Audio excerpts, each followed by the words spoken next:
दोस्तों, आज के टाइम में ऐसा कौन है जो अमीर नहीं बनना चाहता। सबको एक कंफर्टेबल और लग्जरियस लाइफस्टाइल चाहिए जिसमें आपके पास बंगले हों, गाड़ियां हों, लोग आपके पीछे काम करते हों। लेकिन आपको ये जानकर हैरानी होगी कि भारत में कुछ ऐसे भी लोग हैं जो ये लाइफस्टाइल आसानी से अफोर्ड कर सकते हैं, लेकिन आज भी वो जमीन से जुड़े हुए हैं और एक आम जिंदगी जी रहे हैं। तो आज के इस वीडियो में हम बात करेंगे भारत के कुछ ऐसे अमीर लोगों की जो मिलियनेयर होने के बावजूद भी डाउन टू अर्थ हैं। सिंपल लिविंग, हाई थिंकिंग की अगर हम बात करते हैं तो जाहिर सी बात है कि सबसे पहला नाम हमारे दिमाग में मिसाइल मैन यानी कि एपीजे अब्दुल कलाम का ही आएगा। असल में वो इतने दिलदार थे कि इंडिया के प्रेसिडेंट बनने के बाद 5 साल तक वो अपनी पूरी की पूरी सैलरी एक चैरिटेबल ट्रस्ट को डोनेट कर देते थे। उनका कहना था कि प्रेसिडेंट बनने के बाद सरकार उम्र भर उनका ख्याल रखेगी, तो क्यों ना वो अपनी सैलरी बेहतर चीजों और लोगों की मदद करने के लिए इस्तेमाल करें। और इसीलिए वे हमेशा देश के गरीब लोगों की मदद करते थे, क्योंकि वह खुद एक ऐसे परिवार से आए थे जिन्हें काफी मुश्किलों का सामना करना पड़ा था। और उनके पास में कोई टीवी नहीं था, उनकी बहुत कम सामान में बस उनकी कुछ बुक्स थी, एक वीणा थी और कपड़े थे और एक लैपटॉप था। 300 करोड़ की नेट वर्थ होने के बावजूद भी वह अपनी जायदाद के तौर पर उनके पास बस यही था। दूसरे नंबर पर आते हैं रतन टाटा, जिनकी नेट वर्थ है 7,000 करोड़। रतन टाटा लोगों के लिए जीते जागते मिसाल हैं। रतन टाटा को एक बार खबर मिली कि उनका एक एम्प्लॉय पिछले 2 साल से बीमार है, तब बिना किसी देरी के रतन टाटा जी तुरंत मुंबई से पुणे के लिए रवाना हो गए, वो भी बिना किसी सिक्योरिटी या बॉडीगार्ड के। तो आप ही बताइए, इतना कौन सा बॉस करता है, वो भी स्पेशली तब जब तुम्हारा बॉस रतन टाटा हो।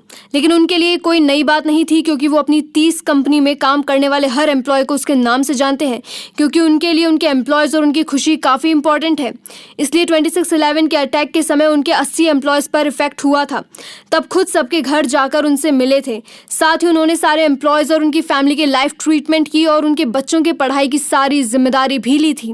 तीसरे नंबर पर आते हैं नाना पाटेकर। नाना पाटेकर आज भी अपनी माँ के साथ छोटे से 1 BHK घर में रहते हैं, पर वह हर पिक्चर के 12 करोड़ रुपए लेते हैं और ब्रांड एंडोर्समेंट का 1 करोड़ लेते हैं, और उनकी नेट वर्थ भी 50 करोड़ है। तो ऐसा तो है नहीं कि वह कोई बड़ा घर अफोर्ड नहीं कर सकते हैं। फिर आखिर इसके पीछे का क्या राज है? दरअसल बात ऐसी है कि फिल्म इंडस्ट्री में आने से पहले नाना पाटेकर की फैमिली गरीबी से गुजर रही थी, जिस वजह से वो दिन के सिर्फ 35 रुपए के लिए वे रास्ते पर जेब्रा क्रॉसिंग पेंट करने का और पोस्टर लगाने का काम करते थे। पर आज की तारीख में उनके पास इतने पैसे हैं कि वे अपनी पूरी जिंदगी ऐश के साथ बिता सकते हैं। फिर भी वे या तो रिक्शा से या अपनी 1995 की जीप से ट्रैवल करते हैं। और 2015 में उन्होंने नाम फाउंडेशन की शुरुआत की थी। 22 करोड़ रुपए जमा करके कई गाँवों में सिंचाई की सुविधा, खेती के लिए लगने वाले सामान और मशीनों का इंतजाम करके गरीब किसानों को दिया था। और साथ ही वह खुद 112 किसानों के घर जाकर मिले और उन्हें कहा कि अगर उन्हें कभी भी ऐसा लगे कि सुसाइड के सिवा कोई और रास्ता नहीं बचा है, तो सबसे पहले वह उन्हें कॉल करे। नंबर 4, नारायण मूर्ति एंड सुधा मूर्ति, जिनकी नेटवर्थ है 17,000 करोड़ रुपए। नारायण मूर्ति इंडिया की सबसे बड़ी IT कंपनी इन्फोसिस के को फाउंडर और पूर्व CEO हैं, और उनकी बीवी सुधा मूर्ति एक ऑथर और सोशल वर्कर हैं। और वह दोनों ही काफ़ी अमीर हैं, लेकिन ये इतने सिंपल हैं कि कोई इन्हें देखकर ये नहीं बोलेगा कि इन दोनों का नेटवर्थ मिलाकर 17,000 करोड़ से भी ज़्यादा है।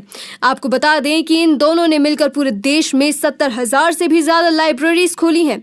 और जिन लोगों के घर तूफान और बाढ़ की वजह से उजड़ गए थे, इन्फोसिस फाउंडेशन के थ्रू उन्होंने लोगों के लिए 2300 घर भी बनवाए।